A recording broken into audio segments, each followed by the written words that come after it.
नमस्कार, मैं वीरेंद्र पंवार और आप देख रहे हैं द लोक सदन। इस वक्त हम मौजूद हैं जहां नरेश मीणा अक्सर अपनी पंचायती किया करते हैं। कई नेता होते हैं जो बंद कमरों में अपनी रणनीति का फैसला बनाते हैं, लेकिन नरेश मीणा ऐसे नेता थे जो अक्सर इस जगह पर अपना फैसला लेते थे और पंचायती होती थी जहां कहीं भी उनको मूवमेंट करना होता था तो उसी इसी जगह पर वो अपने फैसले लिया करते थे। आज हमारे साथ एक खास मेहमान है।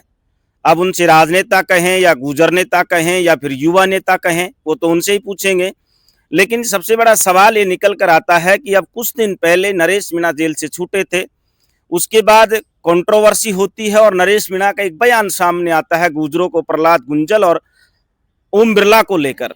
वहीं गुजर आरक्षण को लेकर, क्योंकि जो महापंचायत हुई थी पीलूपुरा में, उसके 60 दिन पूरे होते हुए आए, कोई अभी तक कोई फैसला नहीं आया और हमेशा टेबल पर फैसले होते आए हैं जो अभी तक उसका कोई परिणाम निकला नहीं है सामने। सेंचुरी का मामला है जो 108 गांवों को विस्थापित करने का मामला है, उसको लेकर अपनी न्याय यात्रा शुरू करेंगे कुछ दिन बाद। 5 तारीख से प्रहलाद खटाणा हमारे साथ हैं, बातचीत करते हैं तमाम मुद्दों पर। खटाणा जी, मैं आपको युवा नेता कहूँ, राजनेता कहूँ या फिर मैं गुजर नेता कहूँ?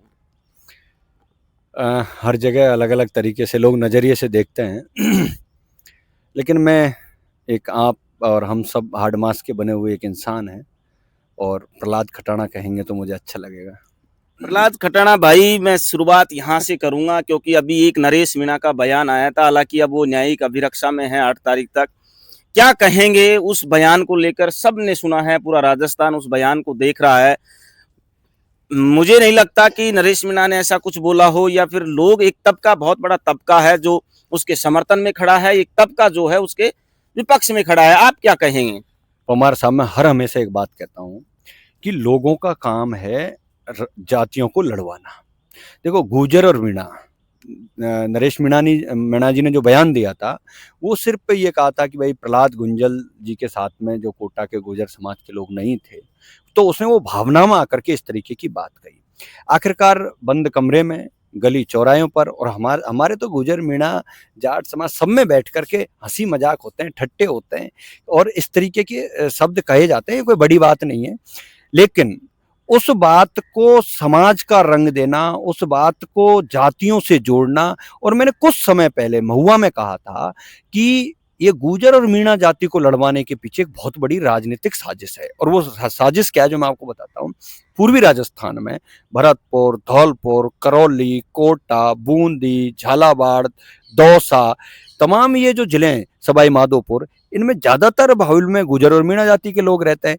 इन दोनों जातियों को हर हमेशा लड़ा करके रखना, जिससे राजनीति का फायदा मिलता रहे, इनका भाईचारा खत्म होता रहे। लेकिन अब आज का युवा पढ़ा लिखा युवा है, समझदार युवा है, कौन क्या बोल रहा है, उसका अर्थ क्या है, उसका मीनिंग्स क्या है, उसकी भावनाएं क्या है, ये तय करता है। इसलिए मैं नरेश मीणा जी ने जो बयान दिया है गुर्जर समाज को लेकर, मैं उसका खंडन करता हूं। और मैं उन लोगों से कहना चाहता हूं जो नरेश मीणा जी के ऊपर FIR दर्ज करवा रहे हैं या नरेश मीणा का पुतले फूंक रहे हैं या जो कह रहे हैं ये गुर्जर समाज नहीं है। मैं आदरणीय पत्रकार महोदय से भी आपके माध्यम से कहना चाहता हूं, जो मीडिया में चलाया जा रहा है बड़ा बड़ा कि गुर्जर समाज ने किया नरेश मीणा का विरोध, ऐसा कुछ नहीं है।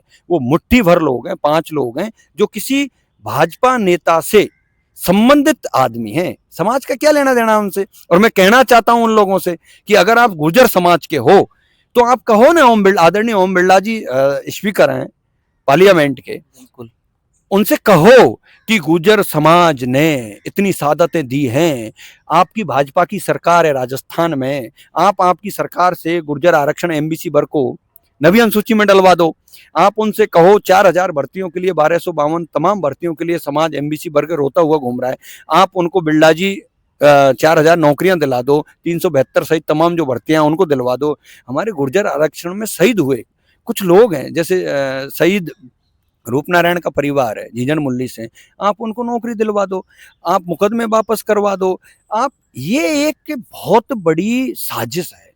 इस साजिश को अंदर जाकर के समझना पड़ेगा। पहले और बड़े नेताओं ने करवाया और आखिरकार आप एक बात और मैं आपसे कहना चाहता हूँ पवार साहब, आप जरा सोचना और इस पर रिसर्च करना, और जो लोग मुझे सुन रहे हैं वो भी एक बार अपने मन से पूछना, आखिरकार तब जब भी भाजपा की सरकार राजस्थान में होती है तभी गुर्जर, मीणा, बरसेज या किसी भी जाति को किसी भी जाति से लड़ाने का आरोप प्रत्यारोप होता क्यों है? मैं कोई कांग्रेस का नहीं हूं, ना कोई मैं बीजेपी का हूं, है ना? लेकिन दूसरा सवाल ये निकल कर आता है, लोग ये कह रहे हैं कि जो नरेश मीणा को वोट दिए हैं देवली उनियारा में जिन गुजरों ने, क्या वो गुजर नहीं है? गुजर है ना, कौन मना कर रहा है? गुजर गुजर है, हर जाति का अपना अपना एक वो है। लेकिन अगर कोई ये कहे कि नरेश मीणा ने गुर्जर समाज को कह दिया, समाज को निकाह में फिर कह रहा हूं, नरेश मीणा जी ने जो बयान दिया है वो एकदम आत्मा से, भावना से दिया है, जो उन लोगों को बुरा लगा है जो लोग उस समय प्रहलाद गुंजल जी के साथ नहीं थे।